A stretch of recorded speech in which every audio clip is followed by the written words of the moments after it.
12월 7일 월요일 국내 증시 마감됐습니다. 오늘 시장 약간은 좀 뼈아픈 하루가 아니었을까 싶은데요. 한마디로 정리해보면 바로 남의 집 잔치를 보는 느낌이었습니다. 지난주 후반에 바로 남의 집 잔치였죠. 미국 증시는 2% 넘게 3대 지수 모두 다 오르면서 흥분의 도가니였습니다. 고용지표가 좋았습니다. 일반적으로는 이렇게 나오게 되면 금리 인상을 자극하는 것 아니냐 우려감이었지만 미국 증시는 이제는 금리 인상을 할 때가 됐다라는 자신감으로 해석을 했습니다. 미국 증시 2% 오르는 것 보고 나서 이번 주 월요일 우리 증시도 함께 올라주지 않을까 기대를 했는데요. 우리 증시는 웬일인지 오히려 마이너스권에서 마무리되는 약세 흐름이었습니다. 지수 그리고 종목별 움직임, 그 재료까지 정리해보겠습니다. 먼저 유가증권 시장입니다. 4거래일 연속해서 하락했습니다. 원인은 국제 유가라고 볼 수 있을 텐데요.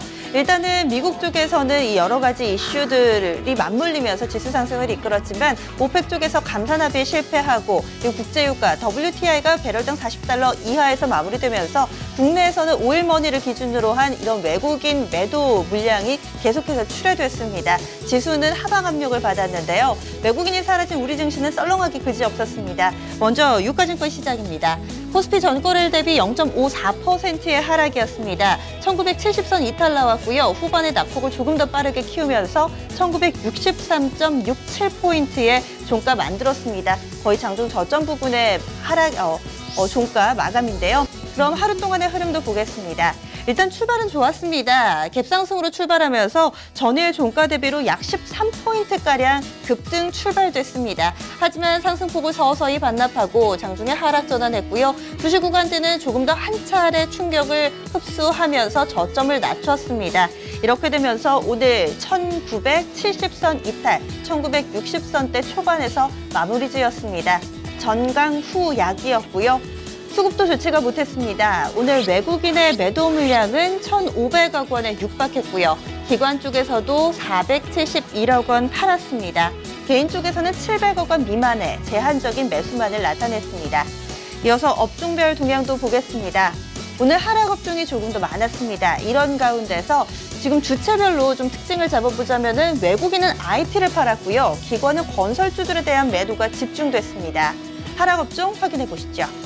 오늘 가장 크게 밀린 쪽은요, 의료정밀입니다. 이 DI의 급락, 개별주의 흐름으로 인해서 약간의 왜곡 현상이라고 볼 수 있겠습니다.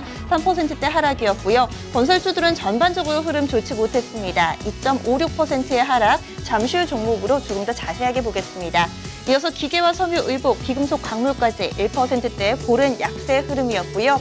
반면 오늘 장에서도 버틴 업종 확인해 보시죠. 통신이 0.29% 상승이었습니다. 음식료 서비스 이렇게 단 3개 업종만이 플러스권에서 마무리됐고요. 대체로 관련된 종목군들은 이 소비재, 내수 섹터가 시장 대비로는 선전했습니다. 이어서 코스피 유가증권 시장 시총 상위 종목군들 흐름 보겠습니다. 막판까지 버틴 종목이 단 한 개밖에 없었습니다. 시총 탑10 가운데 빨간불은 없어졌고요. 그리고 현대 모비스가 보합권으로 마무리된 게 그나마 선방한 수준입니다. 나머지 종목들은 대체로 마이너스권에서 거래 마쳤습니다. 먼저 삼성전자부터 보시죠. 삼성전자 0.55% 하락하면서 126만 2천 원권에서 거래 마쳤습니다. 현대차도 0.66%의 하락, 한국전력, 삼성물산, 아모레퍼시픽 등 대체로 조정을 받았고요. 이런 가운데서 오늘장 대체로 1% 미만의 하락 흐름을 나타냈습니다. 이런 가운데 SK하이닉스가 탑10 가운데서 가장 크게 밀려났는데요. 이 종목 1.6% 하락하면서 37,700원에 거래를 마쳤습니다. 이어서 특징적인 종목군 넘어가겠습니다. 오늘은 아무래도 국제유가 급락에 충격을 받는 혹은 이것을 딛고 오르는 종목군들 체크해 보셔야 될 텐데요.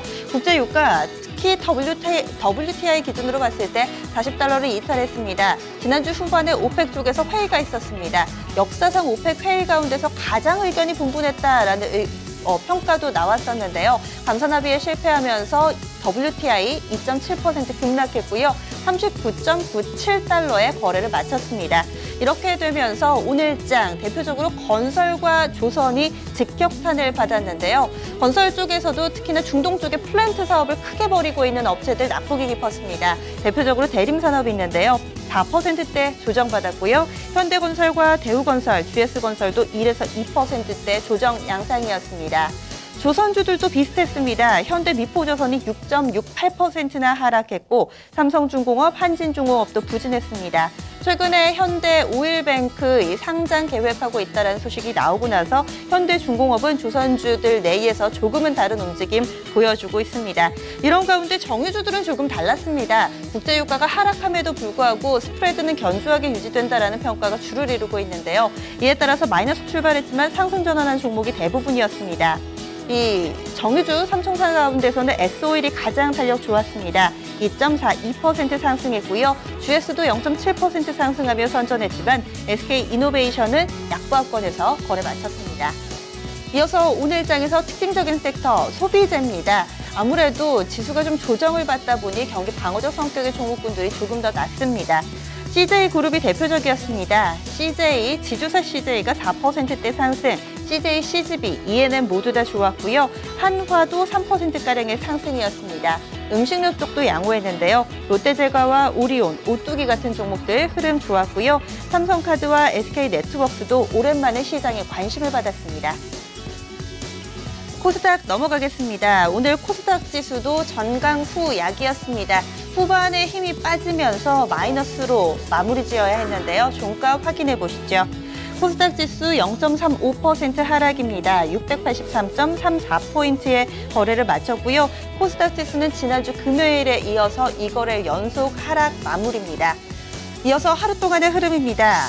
690선 위에서 시초가 형성했지만 이내 고점 형성하고 서서히 상승폭을 반납하는 흐름, 그리고 거의 막판 다 돼서 마감을 앞두고 하락으로 전환이 됐습니다. 오늘 장중 저점에서 종가 만들었고요.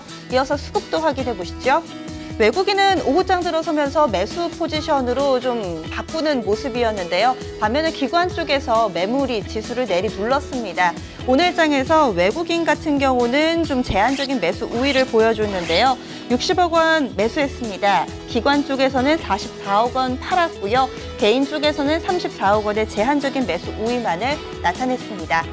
업종별 동향도 보겠습니다. 코스닥에서는 외국인과 기관의 같은 곳을 보는 비슷한 흐름을 보여줬습니다. 외국인과 기관이 IT는 사고요. 제약은 파는 모습이었습니다. 이 부분 반영해봤을 때 오늘장 밀려난 업종부터 확인해 보시죠. 오늘장 가장 크게 조정을 받은 쪽입니다.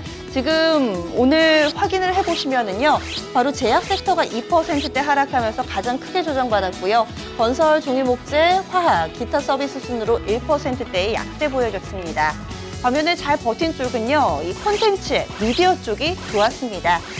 방송 서비스 1.74% 상승, 통신방송, 디지털 콘텐츠, 의료정밀, 출판 매체 순으로 1% 안팎의 상승 흐름 보여줬습니다.